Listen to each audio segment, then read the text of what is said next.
Hello, and welcome back to the Shadows. The bond is sealed in blood and ecstasy, but a queen's first trial has arrived in the form of a madman's revenge. To my returning pack, I know you've been waiting on the edge of this battlefield. To anyone new, I'm glad you've joined us for the fight.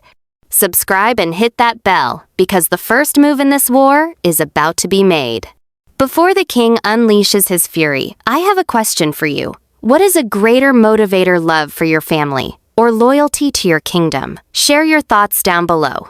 Now, let's return to the king's fury. The guard's words, "Silas has taken her family," did not break me. They forged me. The lingering bliss from the mating bond instantly cooled, solidifying into a cold, diamond-hard rage. My family. My home. The trembling Omega who had arrived at this castle was gone, burned away by the king's mark. In her place, a queen stood, and her kingdom was already under siege.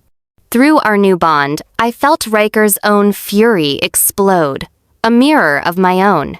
It was a tempest of raw power, a promise of annihilation. His head snapped toward me, his amber eyes blazing, likely expecting to see me crumpled in tears. He found none.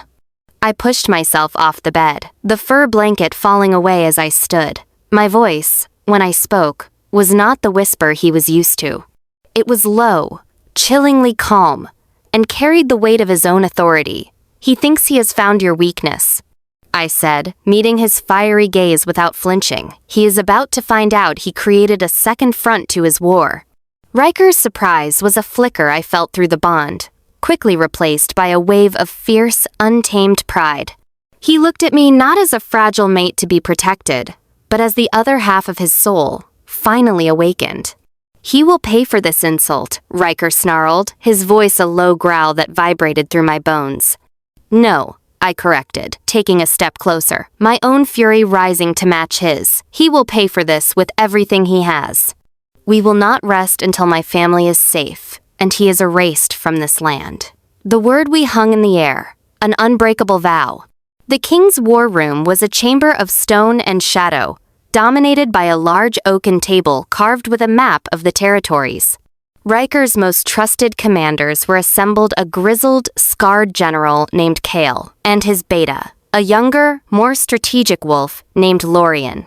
They both bowed as I entered at Ryker's side, though Lorien's eyes held a flicker of uncertainty. "Silas has taken the southern village of Silverwood," Ryker announced, his voice leaving no room for debate. "He holds the Queen's family hostage. We will march the royal guard and crush his forces before sunrise." "Your Majesty," Lorien began, his voice careful, "an assault of that magnitude will almost certainly result in the death of the hostages. Silas is cornered. He will be vindictive. Perhaps a negotiation, a trade." "Negotiate with a traitor who threatens my queen?" Ryker's voice dropped, becoming deadly. Before he could continue, I spoke, my voice ringing with clarity in the tense room. "Lorien, your caution is a death sentence for my family. Silas expects us to hesitate. He believes he holds all the power because he has targeted what I love. He has forgotten that I am now bonded to what he fears." I looked at the map, my finger tracing the path to my home. A show of overwhelming, merciless force is our only option. We cannot give him time to think, to fortify, or to hurt them. We must descend on him like the wrath of the goddess herself. General Kale slammed a fist on the table, his eyes alight with fire. "The Queen speaks the truth.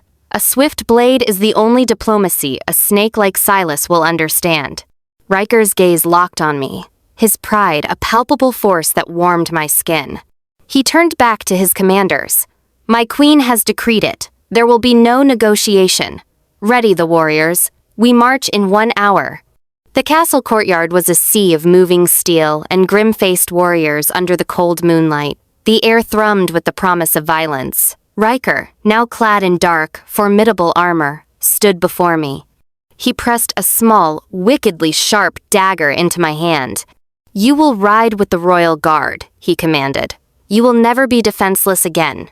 As I took it, a lone guard shouted from the ramparts, "A rider approaches, waving a flag of truce." A moment later, a terrified-looking man was dragged into the courtyard, clutching a sealed scroll. "A message," he stammered, holding it out to Ryker. "From Alpha Silas." Ryker broke the seal and read the note. The raging fire in his eyes turned to a frozen, deadlier calm. His jaw clenched so tightly I thought it would break. Without a word, he handed the parchment to One family. Come to the old standing stones on the border. Alone. If I see a single one of your soldiers, I will send you your mother's head in a box. You have until the moon reaches its peak. I stared at the words, my blood running cold. Silas hadn't created a war. He had laid a trap, using my family as the bait and my own heart as the key. I looked up at Ryker, at the king who had just declared me his equal, his partner in rule. But his face was a mask of stone, his eyes unreadable, and the moon was already climbing higher in the sky. The choice has been laid bare. A queen's duty to her kingdom versus a daughter's love for her family. Silas has played his hand, and now the queen must make her move. If you are desperate to see what she chooses, make sure you are subscribed and your notifications are on for part 4. Smash that like button if you felt that impossible choice, and let me know in the comments. Is there a way for the queen to save her family and her kingdom? Until our next story, stay wild.